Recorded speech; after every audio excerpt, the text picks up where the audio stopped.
안녕하세요. 오늘은 요한복음 11장 1절에서 45절의 내용을 죽음을 물리치신 예수님이라는 제목으로 같이 한번 살펴보겠습니다. 예수님이 세상을 떠나시게 되면 이제 제자들은 앞으로 복음 전파의 사명을 감당해야 됨에도 아직 믿음이 확고히 서지 못한 것 같았습니다.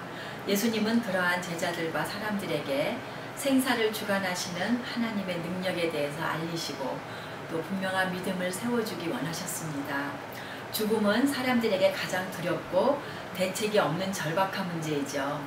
이제 예수님은 나사로를 죽음에서 일으키시는 기적을 통해서 비록 자신이 유대 종교 지도자들에게 무력하게 잡혀갈 것이지만 죽음을 정복하시고 부활하실 권능의 하나님이심을 증거하여 주실 것입니다.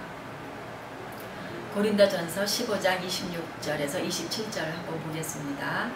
하나님께서 모든 원수를 그리스도의 발 아래 두실 때까지 그리스도께서 다스리셔야 합니다.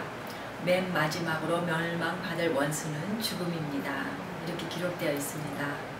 학습 내용을 살펴보면요. 1절에서 6절까지는 죽지 않고 영광을 드러내는 병, 7절에서 20절까지는 죽음의 현실에 직면하시다, 21절에서 27절까지 부활의 약속과 소망을 주시다, 28절에서 37절까지 죽음을 비통히 하시다, 38절에서 45절까지는 죽음에서 일으키시다, 이러한 내용이 되겠습니다. 먼저 퀴즈를 보면요. 다음 중 병들어 죽었던 나사로와 상관이 없는 것은 성경을 읽으시면서 다 보셨겠죠? 1번 마르다, 누이죠. 2번 베다니, 여기가 바로 나사로가 살던 곳입니다. 3번 마리아도 또 역시 누이고요. 4번 예루살렘이 아니죠. 이 베다니는 예루살렘 동쪽으로 한 2마일 정도 떨어진 아주 가까운 곳에 있었습니다. 지금도 나사로의 동네라고 불린다고 합니다. 첫 번째 내용 들어가면요. 1절에서 6절, 죽지 않고 영광을 드러낼 병. 4절 말씀에 이 병은 죽을 병이 아니라 오히려 하나님의 영광을 드러낼 병이다. 이것으로 말미암아 하나님의 아들이 영광을 받게 될 것이다. 이제 나사로가 중병이 들어서 그 누이들이 예수님께 사람을 보내서 알렸습니다. 예수님은 이 전가를 받고 이 병은 죽을 병이 아닌 하나님께 영광을 드러낼 병이다. 또 이것으로 말미암아 하나님의 아들이 영광을 받게 될 것이다. 이렇게 말씀하셨습니다. 요한복음 10장 40절에 의하면 예수님은 그때 요단강 건너쪽 요한이 처음에 침례를 주던 지역으로 가서 머무르고 계셨었다고 했는데 여기서 베다니까지 거리는 약 20마일 정도 떨어진 곳이라 가깝지는 않은 곳입니다. 예수님은 의도적으로 계시던 곳에 이틀이나 더 머무셨고 곧바로 달려가지 않으셨습니다. 사실상 예수님은 요한복음 4장에서 왕의 신하의 아들의 병을 고치러 직접 가시지 않고도 낫게 하실 수 있었던 것처럼 그렇게 하실 수 있는 분이었고, 또 사랑하는 나사로가 아예 병도 들지 않게 미리 막아주실 수도 있는 분이긴 하셨습니다. 그런데 예수님은 사랑하는 사람들에게 무사 안위를 보장해 주시는 것이 아닌 어떤 상황도 절망하지 않고 그 가운데서 우리가 하나님께 영광을 돌리는 것이 궁극적인 삶의 목표라는 것을 이렇게 가르쳐 주십니다. 예수님 자신도 십자가의 죽음을 피하지 않으시고 그것으로 하나님께 영광 드리기를 선택하심으로 인해서 삶의 우선권이 어디 있는지, 그리고 그러한 삶이 세상의 모든 것을 초월하는 값진 선택이라는 것을 몸소 보여주시죠. 두 번째 단원 7절에서 20절까지 죽음의 현실에 직면하시다. 17절 읽어보면요. 예수께서 가서 보시니 나사로가 무덤 속에 있은 지가 벌써 나흘이나 되었다. 예수님은 전가를 받고도 의도적으로 이틀이나 지체하셨고 베다니에 가시기도 전에 나사로가 죽었다고 그렇게 알고 이미 다 아셨고 밝히 말씀을 하셨습니다. 그리고 제자들에게 잠든 그를 깨우러 가자고 하셨습니다. 제자들은 그 말이 무엇인지 이해를 하지 못했고 나사로가 잠들었다는 것으로 그렇게 알았습니다. 그런데 성경에서는 믿는 사람들에게 죽는 것이 종종 잠든 것이라고 이렇게 비유를 하곤 합니다. 사도행전 7장 60절에 보면 그리고 무릎을 꿇고서 큰 소리로 주님 이 죄를 저 사람들에게 돌리지 마십시오 하고 외치고 스데반이 잠들었다고 그렇게 했습니다. 또 고린도전서 15장에도 그렇게 표현이 되어 있고요. 데살로니가 전서 4장 15절에는 우리는 주님의 말씀으로 여러분에게 이것을 말합니다. 주님께서 오실 때까지 살아남은 우리가 이미 잠든 사람들보다 결코 앞서지 못할 것입니다. 이런 내용이 되어 있습니다. 예수님은 내가 거기에 있지 않은 것이 너희를 위해서 도리어 잘된 일이므로 기쁘게 생각한다. 이 일로 말미암아 너희가 믿게 될 것이다. 그렇게 말씀하셨습니다. 예수님은 제자들이 죽음의 현실에 직면해서 예수님께서 이 문제를 어떻게 해결하실 것인지를 보게 해주시기를 원했던 것 같습니다. 죽은 시간이 오래 지체될수록에 그 죽은 자를 일으키시는 예수님의 권능을 제자들이 확실하게 보게 될 것이기 때문이었습니다. 베다니는 예루살렘에서 가까운 거리에 있었기 때문에 예수님을 죽이려는 사람들이 있는 그 유대 지방에 간다는 것이 얼마나 위험한 일인지 제자들도 다 알고 있었습니다. 그러나 그들도 예수님이 가자고 하실 때 죽음을 각오하고 따라가는 그런 용기를 보였고 또 그것으로 인해서 예수님의 놀라운 권능을 이제 목격하게 됩니다. 세 번째 단원 21절에서 27절 부활의 약속과 소망을 주시다. 25절 26절 읽어보겠습니다. 예수께서 마르다에게 말씀하셨다. 나는 부활이요 생명이니 나를 믿는 사람은 죽어도 살고 살아서 나를 믿는 사람은 영원히 죽지 아니할 것이다. 내가 이것을 믿느냐.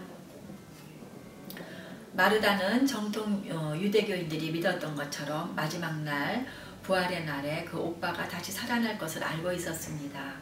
그러나 그녀는 예수님께서 먼 훗날의 사건이 아니라 지금 현재 경험하게 될 것이라고 말씀하시는 깊은 진리를 알아차리지는 못했습니다. 25절에 나는 부활이요 생명이다 라는 예수님의 선언은 역시 예수님의 신성을 나타내는 선언이죠. 믿는 사람들의 부활은 추상적인 개념에 기초한 것이 아니라 예수 그리스도 바로 그분과 또 그분의 사역에 기초한 것입니다. 이 약속은 육체적인 죽음을 부정한 것이 아니라 변화된 새로운 몸으로 얻을 영생에 대한 확신입니다. 에베소서 2장 1절에 보면 여러분도 전에는 허물과 죄로 죽었던 사람들입니다 라고 했듯이 사실상 이 세상의 모든 사람들은 죄로 죽어 있었습니다. 얼마나 부패했느냐 아니냐만 다른 것이었죠.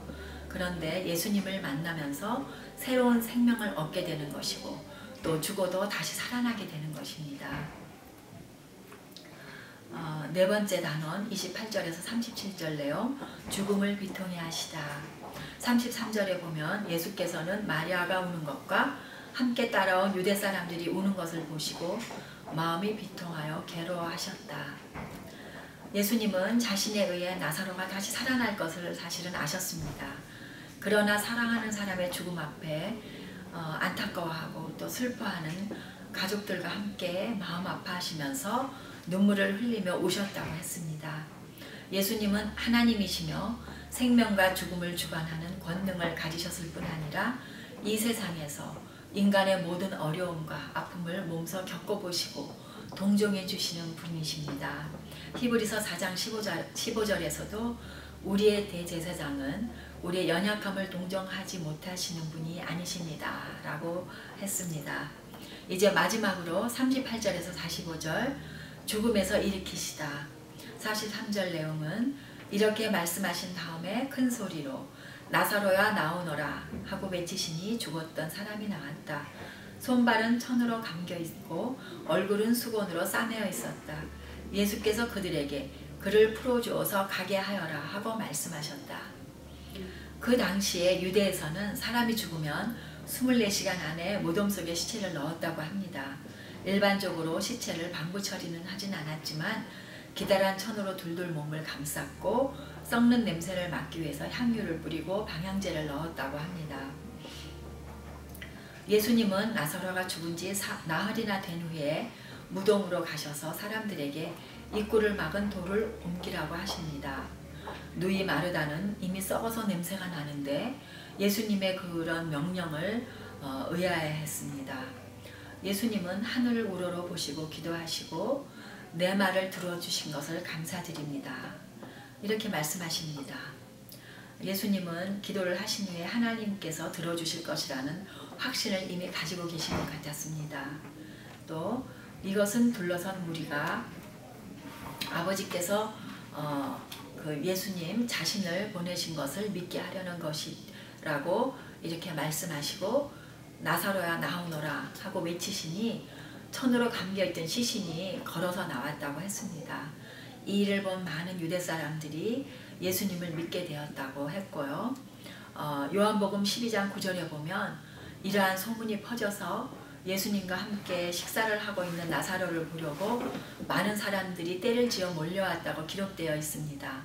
또 이것이 더 종교 지도자들이 예수님을 죽이려는 동기가 되었다고 합니다. 예수님은 이 일로 인해서 그 사람들의 시기 때문에 자신은 더 공경에 처하실 것을 알고 계셨죠. 그러나 예수님의 초점은 언제나 제자들과 또 다른 사람들이 어떻게 하면 하나님의 영광을 보고 믿어서 죄와 사망에서 구원을 받을 것인가, 이런 데에만 관심이 있으셨습니다. 이제 학습 문제를 보겠습니다. 무덤 앞에서 예수님은 마르다에게 어떤 확신을 주셨나? 40절이죠. 믿으면 하나님의 영광을 보게 될 것이다. 이렇게 말씀하셨습니다. 이제 마지막으로 우리는 어떻게 할 것인가? 성장이 멈춘 30세가량 후에 모든 사람들은 누구나 막론하고 죽어간다는 것을 이제 다 알면서도 인정하지 않고 영원히 살 것처럼 달려가기도 하고 세상 일에 몰두해서 그 두려움을 회피하면서 살아갑니다. 그러나 예수 그리스도 안에 있는 사람들에게는 이 생뿐이 아니라 내세에서도 우리의 주인이 되어 주시는 하나님 아버지가 계심으로 인해서 죽음이 무서운 종말이 아니라는 것을 알게 되었습니다. 오히려 죽음이란 관문을 통과해서 예수님과의 새로운 시작이 또 그 부활이 기다리고 있다는 것을 항상 기억하며 소망을 가지고 살 때 이 세상살이에 대한 우리의 삶의 태도는 정직하고 성실하고 늘 기쁨과 소망 가운데 머물게 될 것입니다. 이제 고린도전서 15장 19절에서 20절 말씀을 읽고 마치겠습니다. 그리스도 안에서 우리가 바라는 것이 이 세상에만 해당되는 것이라면 우리는 모든 사람 가운데서 가장 불쌍한 사람일 것입니다. 그러나 이제 그리스도께서는 죽은 사람들 가운데서 살아나셔서 잠든 사람들의 첫 열매가 되셨습니다. 네, 은혜로운 목장 예배 되시기 바랍니다.